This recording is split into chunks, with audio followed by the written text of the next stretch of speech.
A paz do Senhor Jesus, meus irmãos. Meu nome é Márcia Pinheiro, sou professora da Escola Bíblica Dominical aqui na Assembleia de Deus Ipiranga do Jardim São Luís. Hoje a nossa lição é a lição número 4, que tem como data 26 de abril de 2020, como título A Iluminação Espiritual do Crente. Não se esqueça, meus irmãos, de se inscrever no canal, compartilhar o vídeo e ativar o sininho para as novas notificações. A nossa lição de hoje tem como texto áureo para que o Deus de nosso Senhor Jesus Cristo, o Pai da Glória, vos dê em seu conhecimento o espírito de sabedoria e de revelação. Efésios capítulo 1, versículo 17. A verdade prática nos diz assim: a vocação do crente inclui a herança de preciosas riquezas conferidas aos eleitos pela grandeza do poder de Deus. A nossa lição, a nossa leitura bíblica em classe está em Efésios capítulo 1, verso 15 ao 23, que nos diz assim, o verso 15: pelo que ouvindo eu, também a fé que entre vós há no Senhor Jesus e o vosso amor para com todos os santos. Não cesso de dar graças a Deus por vós, lembrando-me de vós nas minhas orações, para que o Deus de nosso Senhor Jesus Cristo, o Pai da Glória, vos dê em seu conhecimento o espírito de sabedoria e de revelação, tendo iluminado os olhos do vosso entendimento, para que saibais qual seja a esperança da sua vocação e quais as riquezas da glória da sua herança nos santos, e qual a sobreexcelente grandeza do seu poder sobre nós, os que cremos, segundo a operação da força do seu poder, que manifestou em Cristo, ressuscitando-o dos mortos e pondo à sua direita nos céus, acima de todo principado e poder e potestade e domínio e de todo nome que se nomeia não só neste século, mas também no vindouro, e sujeitou todas as coisas a seus pés, e sobre todas as coisas o constituiu como cabeça da igreja, que é o seu corpo, a plenitude daquele que cumpre tudo em todos. Terminando de fazer essa leitura, nós vamos fazer uma oração. Senhor nosso Deus e Pai, te agradecemos por estarmos aqui, Senhor, mais uma vez, aprendendo mais um pouquinho da Tua Palavra. Que o Senhor Jesus venha falar com a Tua igreja, meu Deus, conforme a necessidade de cada um, que o Senhor venha se revelar para todos os ouvintes, através da Tua Palavra, Pai.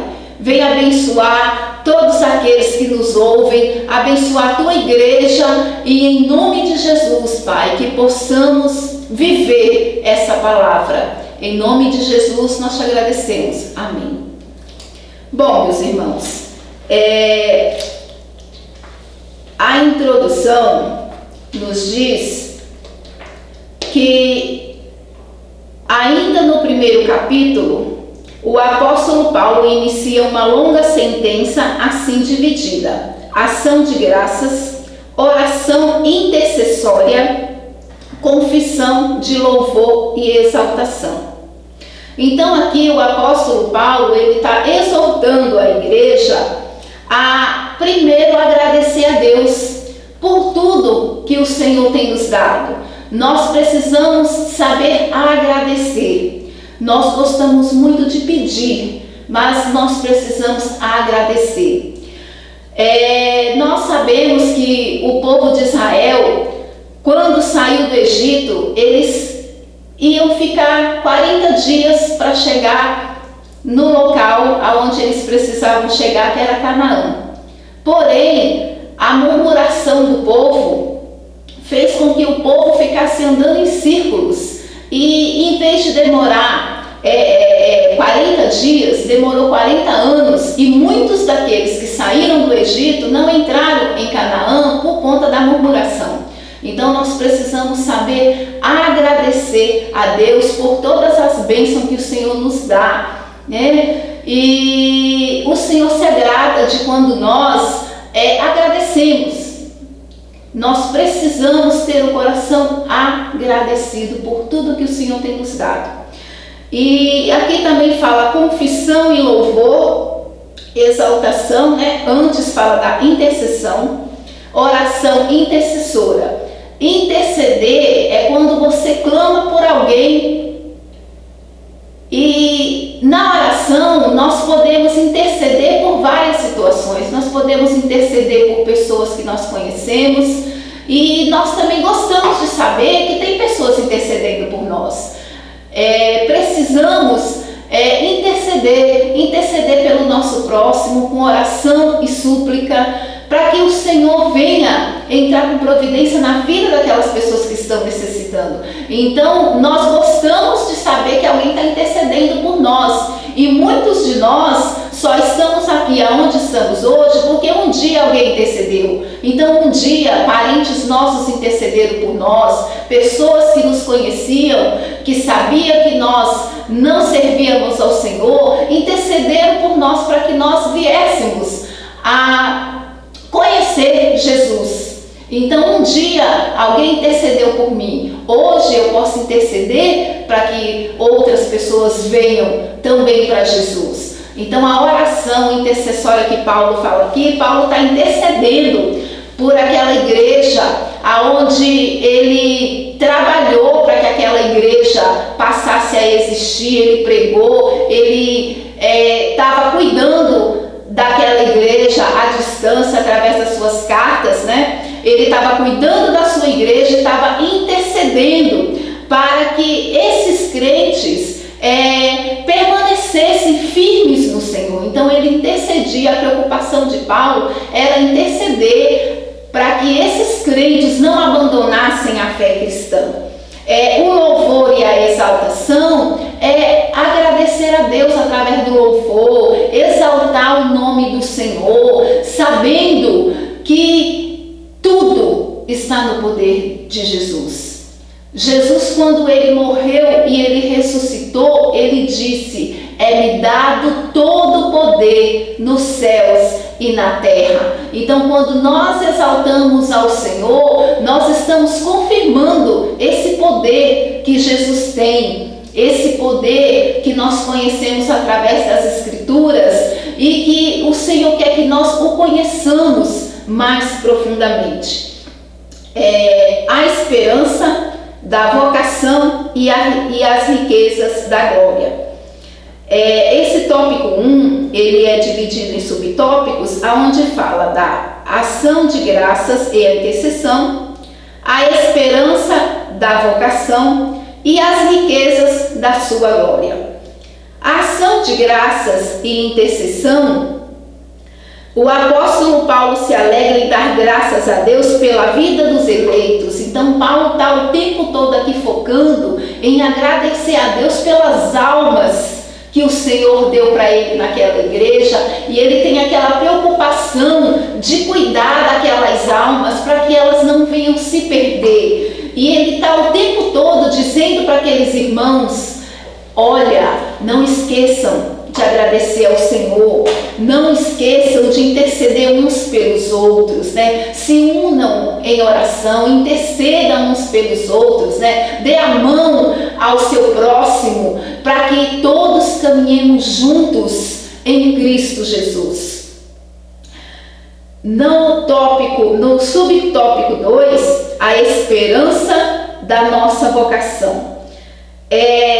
Em sua petição a Deus, Paulo intercede para que o Espírito Santo ilumine os crentes, a fim de saberem qual seja a esperança da sua vocação.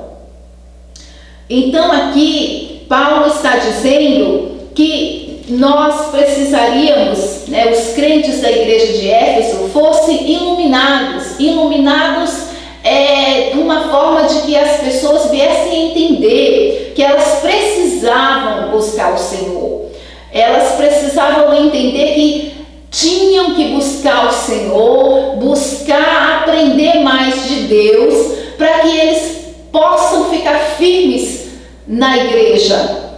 Para poder ficar firme na igreja, precisa aprender a palavra de Deus. Eles precisavam focar em aprender a palavra de Deus, em entender o propósito que Deus tinha na vida de cada um deles, entender o chamado, para que o Senhor os chamou.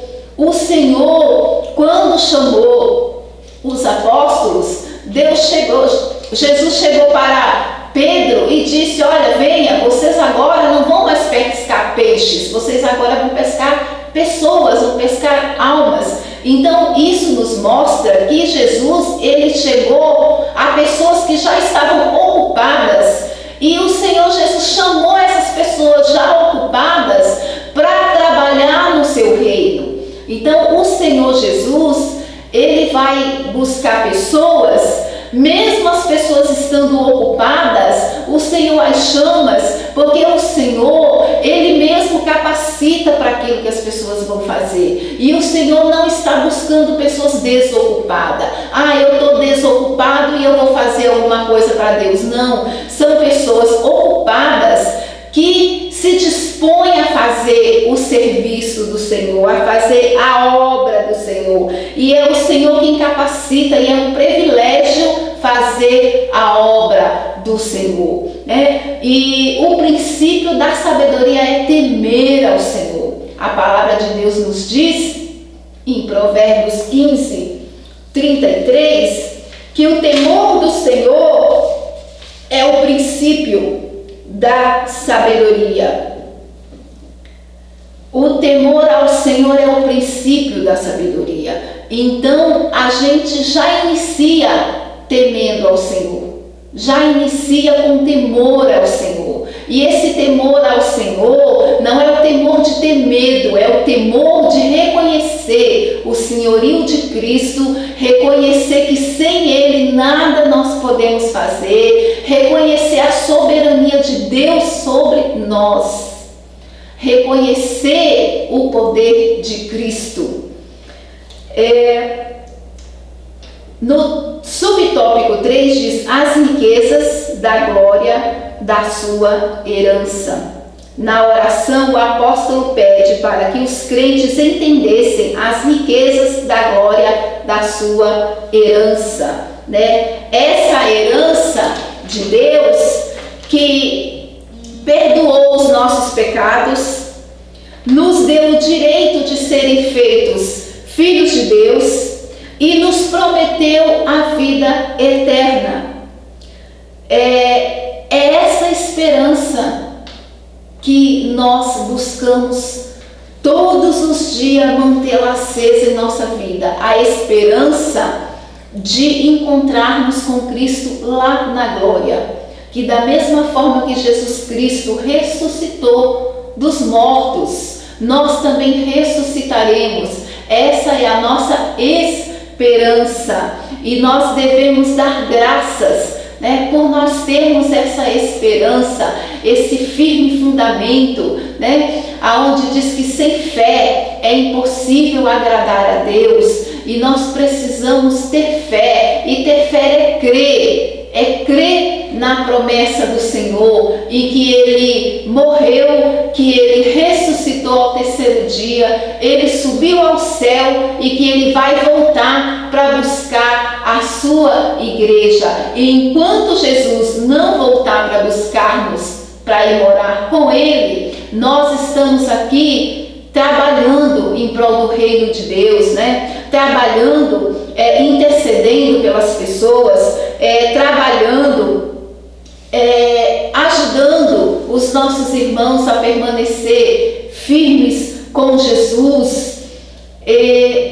mostrar através da nossa vida que vale a pena servir ao Senhor Jesus. Jesus, ele nunca disse que seria fácil, mas que vale a pena servir ao Senhor, né? E aqui eu finalizo, né, o tópico 1, aonde diz assim: os santos devem louvar a Deus pela eleição e ser iluminados para conhecer a esperança do chamado e as riquezas que fazem parte da sua herança. A gente finaliza aqui esse tópico crendo que o Senhor Jesus, Ele nos chamou para uma boa obra e Ele nos capacitou, e que nós venhamos ter esse amor que Paulo tinha pelas vidas que ele deixou lá na igreja de Éfeso e as demais igrejas, onde Paulo vai escrever outras cartas para outras igrejas, e que nós venhamos ter esse amor que Paulo tinha pelos santos, pelas pessoas que estão lá na igreja, esse cuidado, esse zelo para com a igreja de Deus. Vamos agora, meus irmãos, para o tópico 2, a sobre excelente grandeza e a força do poder divino. O poder divino é imensurável, nada pode detê-lo. Em sua carta, Paulo se esmera no esforço de traduzir a grandiosidade e a eficácia desse poder que opera em favor dos crentes. É imensurável o poder divino. Jesus Cristo, Ele salva, Ele cura, Ele batiza e Ele leva para o céu. Jesus Cristo, quando Ele andou aqui por essa terra, Jesus Cristo fazia diferença aonde Ele andava. Uma multidão de pessoas seguiam Jesus. E muitas pessoas seguiam a Jesus não porque queriam a salvação. Muitos seguiam a Jesus porque queriam alguma coisa de Jesus, queriam inúmeras coisas, queriam muitas vezes resolver um problema financeiro, queria somente uma cura, queria resolver qualquer outra coisa, mas não estava focado naquilo que Jesus veio trazer, que é a salvação. Jesus, Ele andou por essa terra a fim de trazer salvação. Jesus morreu na cruz para trazer a salvação. Ele se fez maldito na cruz para trazer salvação. E aqui no tópico, no subtópico 1, o tópico 2, subtópico 1 diz a sobre excelente grandeza do seu poder. O apóstolo orou para que os salvos pudessem entender a sobre excelente grandeza do poder de Deus. Perceba que a palavra sobre excelente é traduzida em grego como upérbolo, que na forma adjetiva significa extraordinário. Já a expressão seguinte, megetos, grandeza, objetiva enaltecer a magnitude do poder de Deus, que a tudo sobrepuja. O termo dunamis, aqui traduzido por poder, indica feitos miraculosos, que requerem força fora da medida. Então, essas palavras, Paulo, com essas palavras, ele está tentando falar do poder de Deus. Porque todas essas palavras aqui usadas, o poder de Deus é muito, muito maior do que qualquer palavra possa expressar. Mesmo essas palavras sendo palavras fortes, o poder de Deus é muito maior do que isso. Então, Paulo tentava passar para esses irmãos em Éfeso que não tem como mensurar de maneira nenhuma o poder de Deus, não tem como calcular o poder de Deus, não tem como. O poder de Deus em salvar, em libertar, em transformar pessoas, só o poder de Deus transforma verdadeiramente uma pessoa. Só o poder de Deus muda realmente a vida de uma pessoa. Nós vamos ver que quando Jesus se encontra com Zaqueu, Zaqueu sobe lá naquela árvore para ver Jesus, pensando Zaqueu que ele iria ver Jesus, mas Jesus já o tinha visto muito antes. E ali Zaqueu sobe naquela árvore para ver Jesus, e quando Jesus vem se aproximando, Jesus fala: Zaqueu, desce depressa, porque hoje me convém pousar na tua casa. E ali nós vemos pela palavra de Deus que em momento nenhum Jesus prega para Zaqueu.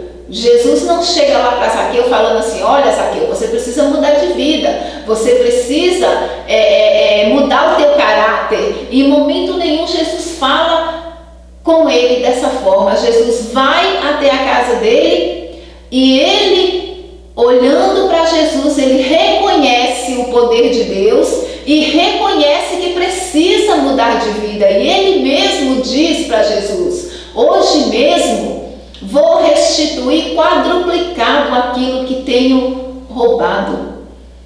Então, olha só o poder de Jesus. Jesus não precisou abrir a boca para Zaqueu entender que ele precisava mudar de vida. Então, esse é o evangelho que Paulo queria mostrar para a igreja de Éfeso. Mostrar um evangelho que não é por muito falar que se consegue alcançar algum benefício. Bastou Jesus olhar para aquele homem e entrar na casa dele, e aquele homem teve a sua vida transformada. O poder de Deus transforma. O primeiro milagre de Jesus na Bíblia Sagrada mostra Jesus num casamento aonde ele transforma a água em vinho. Isso mostra para nós que o primeiro milagre de Jesus é o milagre da transformação. Jesus, ele transforma. Então, quando alguém diz ter um encontro com Jesus, nós vamos ver a transformação de vida dessa pessoa. Não se pode ter um encontro com Jesus e permanecer do mesmo jeito. Não vê mudança de vida naquela pessoa que diz ter tido um encontro com Jesus. Então precisa que aquela pessoa tenha sua vida transformada, porque Jesus é isso. Jesus é transformação. Jesus é libertação. No subtópico 2 diz assim: a força do poder divino. Na sentença segundo a operação da força do seu poder, o apóstolo faz uso de 3 vocábulos gregos concordes em si. Primeiro, a palavra operação, que é traduzida de mergeia, e também significa eficácia, sinalizando a ideia de poder em atividade. Segunda expressão força, vem do latim do termo kratos, que faz a ideia de intensidade. Então, operação, eficácia, sinalizando o poder em ação, e intensidade. Então, esse é o poder de Jesus. Ele está em ação e ele é eficaz. O poder de Jesus em atividade, ele é eficaz. Jesus, ele tem todo o poder, e Jesus, tendo todo o poder, ele se fez carne e veio entre nós, se despiu da sua glória, deixou a sua glória no céu, veio para essa terra, se despiu, de tudo aquilo que era um direito dele, se despiu de toda a sua glória e veio para esse mundo para salvar. E a posição de Jesus na salvação é transformar vidas, transformar caráter, Jesus, ele não veio aqui nessa terra para trazer bens materiais, para focar em bens materiais, para focar em coisas terrenas, porque Jesus, ele queria mostrar para o povo naquela época que tudo aquilo que se tem nessa terra não se compara àquilo nós teremos lá na glória, de maneira nenhuma pode se comparar. E Jesus ali, ele tinha atrito com aqueles doutores da lei, porque Jesus queria mostrar o espiritual, e aqueles homens olhavam o carnal, aquilo que os olhos podem ver. Jesus, ele estava ali mostrando, né, a glória. Jesus dizia: quem vê a mim, vê ao Pai, e muitos não entendiam. Jesus, certa feita, ele pergunta para os discípulos: quem vós acha que eu sou? E Pedro diz que Jesus é filho do Deus Altíssimo. E Jesus lhe diz: você só sabe isso porque o meu Pai que está no céu te revelou, porque não tem como ver isso de forma carnal. Somente olhando de forma espiritual nós vamos entender quem é Jesus. O Espírito Santo de Deus, ele está conosco e ele é o nosso professor. O Espírito Santo de Deus, ele está trabalhando aqui entre nós, e ele que convence o homem do pecado, da justiça e do juízo. E o Espírito Santo de Deus é que nos mostra, através da palavra de Deus, aquilo que Deus quer nos ensinar. É Ele que nos mostra, que nos convence. Nós precisamos estar em espírito para entender as coisas de Deus. A carne não consegue entender as coisas de Deus. As coisas de Deus, elas são espirituais. O reino de Deus é espiritual. Jesus várias vezes disse: o meu reino não é desse mundo. E quem ouvia Jesus falar isso também não entendia. O meu reino não é desse mundo. Jesus dizia o tempo todo: o meu reino não é desse mundo. Porque o reino que Jesus estava falando é o reino do céu, é o reino na glória. E muitos não entendiam. Certo dia, um homem chamado Nicodemos, em João 3, ele chega para Jesus e diz assim: mestre, Jesus, quando ele entra para procurar Jesus fala com ele, né? Necessário é vos nascer de novo. E ali ele fala: como vamos nascer de novo? Por acaso eu vou entrar de novo no ventre da minha mãe e nascer? E ele era um doutor da lei. Jesus estava falando de coisas espirituais e ele estava falando de coisas materiais. Nós precisamos, aqui na visão de Paulo, o que Paulo queria que a igreja de Éfeso entendesse era que precisavam buscar a Deus para entender as coisas do Espírito, as coisas espirituais, as coisas que muitas vezes o olho não vê, mas nós sabemos que estão presentes em Cristo Jesus. Aqui no tópico 2, finalizando o tópico 2, diz assim, no finzinho do parágrafo: a ressurreição de Cristo. Paulo apresenta 3 exemplos irrefutáveis da força desse poder: a ressurreição de Cristo, sua ascensão à direita de Deus nos céus e a sua elevação acima de todo o domínio.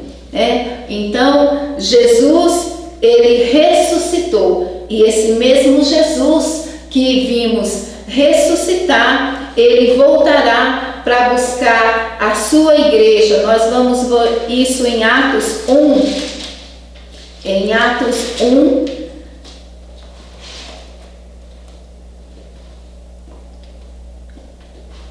Atos 1, verso 3, diz assim: aos quais também Deus, ter padecido, se apresentou vivo, com muitas e infalíveis provas, sendo visto por eles por espaço de 40 dias, e falando que respeita ao reino de Deus. E estando com eles, determinou-lhes que não se ausentassem de Jerusalém, mas que esperassem a promessa do Pai, que de mim ouviste. Porque, na verdade, João Batista batizou com água, mas vós sereis batizados com o Espírito Santo não muito depois desses dias. Aqueles, pois, que se haviam reunido perguntaram-lhe, dizendo: Senhor, restaurarás tu neste tempo o reino de Israel? E disse-lhes: Não vos pertence saber os tempos ou as estações que o Pai estabeleceu pelo seu próprio poder. Meus irmãos, o tópico 3 nos diz assim: Cristo, nosso exemplo de exaltação. Nesse ponto, veremos 3 aspectos de exaltação de Cristo que atestam a grandiosidade do poder de Deus, disponível também aos crentes. O subtópico 1 diz assim: Cristo, as primícias dos que dormem. Paulo enfatiza que o poder de Deus se manifestou em Cristo, ressuscitando dos mortos. De fato, o Novo Testamento descreve a ressurreição de Cristo como obra do poder de Deus Pai. Ao ressurgir dentre os mortos, Cristo foi feito as primícias dos que dormem. Assim sendo, a ressurreição de Jesus é a garantia de que seremos ressuscitados. Se Jesus ressuscitou, nós também seremos ressuscitados, porque essa foi a promessa que Jesus nos deu. Ele disse: Eu vou para o Pai, mas eu voltarei para buscar-vos, para que onde eu estiver, estejais vós também. Subtópico 2 diz: Cristo elevado à direita de Deus. Paulo reforça o poder de Deus quando da elevação de Cristo ao trono, pondo à sua direita nos céus. Aqui estão em foco a ascensão de Cristo, em referência à promessa messiânica, o grau de exaltação para uma posição de honra e autoridade indica o completo triunfo de Cristo sobre o pecado e as forças do mal. Antes de Jesus ressuscitar, a morte ela tinha poder sobre tudo e sobre todos. A partir da hora que Jesus ressuscitou, Jesus venceu a morte. Jesus venceu a morte, nos dando direito à vida eterna. E é essa vida eterna que nos traz esperança, uma viva esperança de termos a vida eterna, de que quando nós finalizarmos a nossa vida nessa terra, que nós venhamos nos encontrar com Jesus Cristo. Nós estamos aguardando o arrebatamento da igreja. Nós estamos aguardando o arrebatamento da igreja, que é quando Jesus virá buscar os seus escolhidos. E quem são aqueles escolhidos de Deus? Aqueles que têm o Espírito Santo de Deus na sua vida.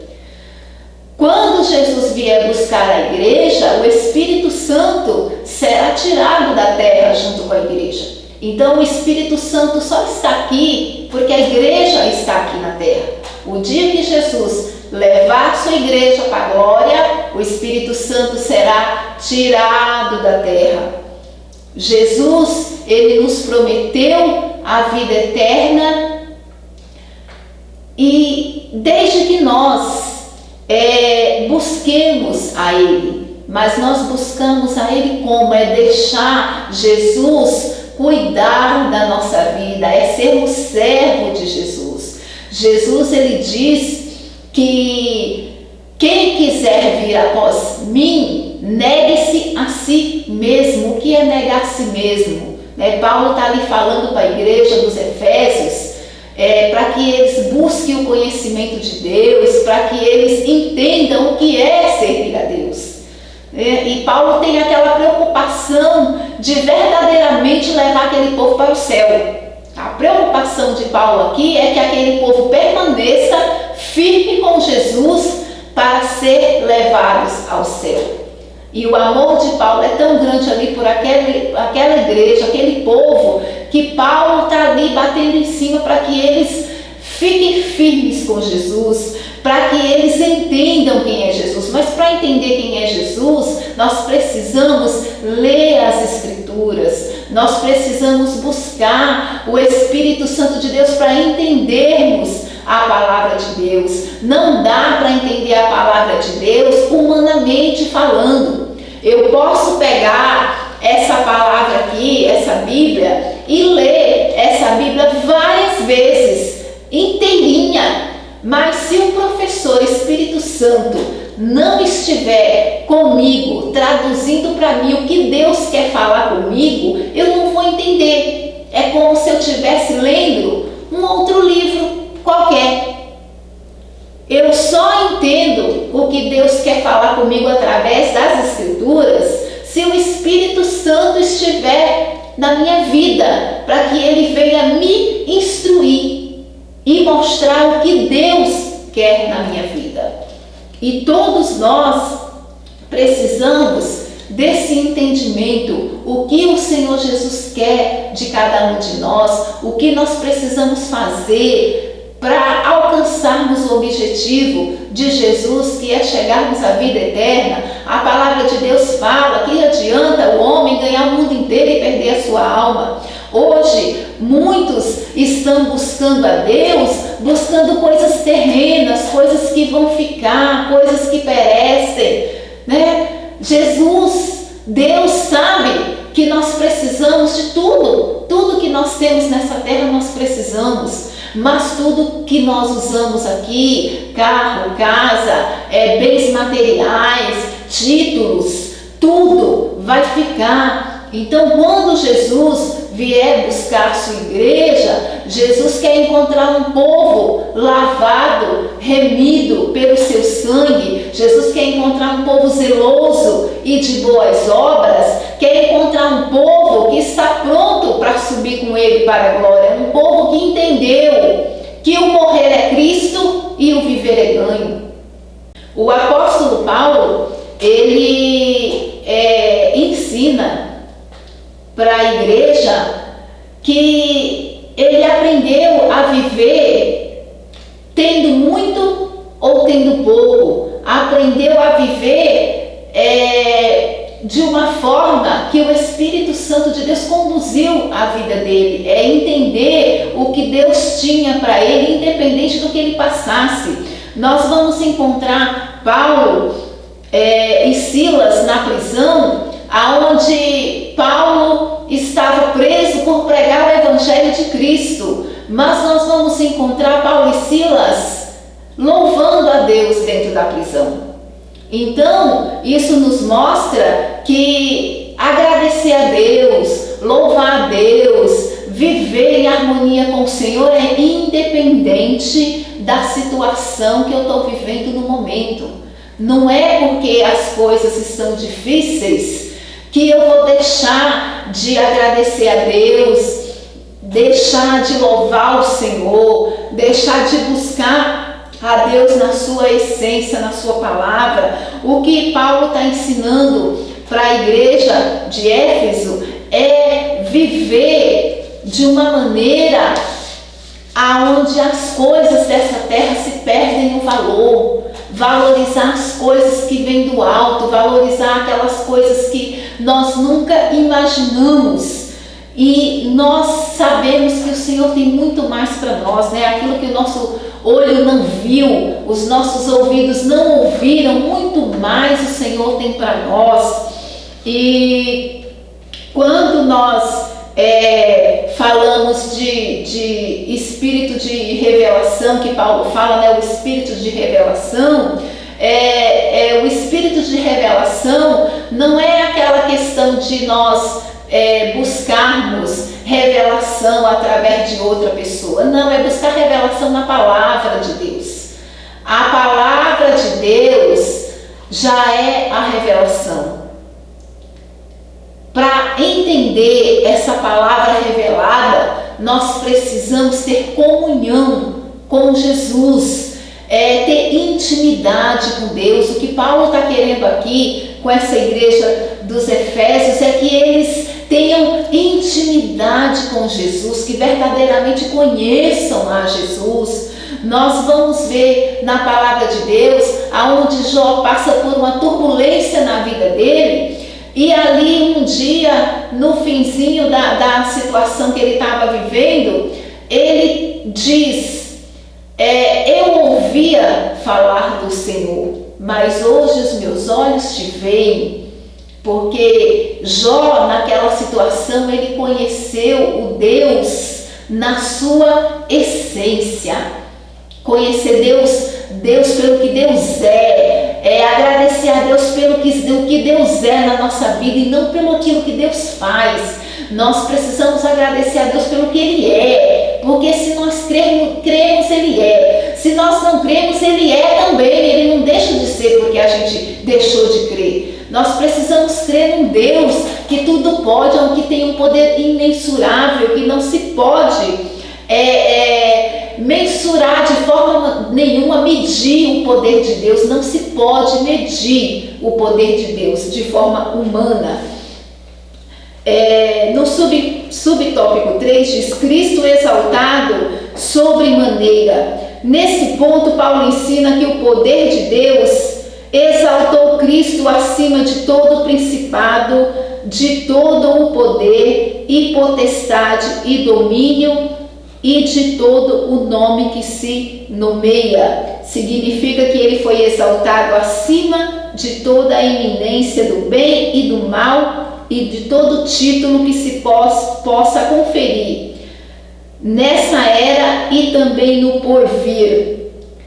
O resultado desse triunfo traz duplo benefício para a igreja. Primeiro, que Deus fez Cristo o cabeça da igreja.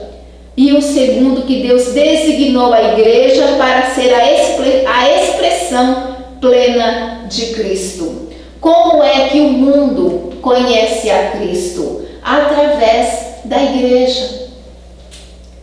Vendo a igreja que as pessoas vão conhecer a Cristo. Primeiro é de ver, porque eles estão vendo e eles estão analisando ali. E muitos vão se converter porque eles olham para a igreja e veem um exemplo de igreja, vê verdadeiramente Cristo nessa igreja. E através disso essas pessoas se rendem aos pés de Jesus. Eles querem conhecer Jesus porque eles veem a igreja servindo a Jesus, né? Em Marcos 5, nós vamos encontrar, aqui para a gente já finalizando aqui a nossa lição de hoje, em Marcos 5, nós vamos encontrar uma passagem que diz assim, e chegaram à outra banda do mar, na província dos Gadarenes. E saindo ele do barco, lhe saiu logo ao seu encontro dos sepulcros um homem com o espírito imundo, o qual tinha sua morada nos sepulcros, e nem ainda com cadeias o podia alguém prender, porque tendo sido muitas vezes preso com grilhões e cadeias, as cadeias foram por ele feitas em pedaços e os grilhões em migalhas, e ninguém o podia amansar, e andava de dia e de noite clamando pelos montes e pelos sepulcros e ferindo-se com pedras. E quando viu Jesus ao longe, correu e o adorou. Aqui nós vemos uma passagem onde uma pessoa endemoniada, vindo de um sepulcro, de um cemitério, cheio de demônios, ele se aproxima de Jesus, se ajoelha e o adora. Essa passagem aqui mostra os demônios adorando ao Senhor Jesus. E discorrendo, essa passagem, nós vamos ver que esses demônios, eles chegam para Jesus e falam assim: o que tenho eu contigo, Jesus Nazareno? Não é chegada a nossa hora porque eles sabiam que Jesus tinha poder para expulsá-los dali, mas eles não queriam sair dali. E os próprios demônios vêm e adoram a Jesus. Tamanho é o poder de Jesus, que aqui nessa passagem mostra esses demônios se prostrando diante do Mestre. É linda essa passagem, mostrando uma das passagens, né, na palavra de Deus, que mostra o poder de Jesus, que mostra o senhorio de Cristo, que mostra que até os demônios estremecem diante do poder de Jesus. Para finalizar aqui, eu vou ler a conclusão que diz: embevecido com as bênçãos espirituais, Paulo mantém a adoração contínua ao eterno Deus, atitude que deve ser seguida por todos os salvos. A compreensão das dádivas da salvação demonstra o excelso valor daquilo que Deus fez por nós. Seus atos poderosos viabilizam a transformação e a glorificação dos que creem. Aleluia! Louvado seja o nome do Senhor. E finalizando essa aula, nós vamos orar agradecendo ao Senhor Jesus por essa rica oportunidade. Senhor, nosso Deus e nosso Pai, te agradecemos, ó Pai, Jesus, por estarmos mais uma vez aprendendo aqui um pouquinho mais da Tua Palavra. Obrigado por tudo que o Senhor tem feito e que aonde essa palavra alcançar, que o Senhor venha transformar vidas, transformar pessoas, abrir os olhos espirituais dos Teus servos que nos ouvem nesse dia de hoje e que vidas sejam transformadas através da Tua Palavra. Senhor, nós te agradecemos em nome de Jesus. Amém.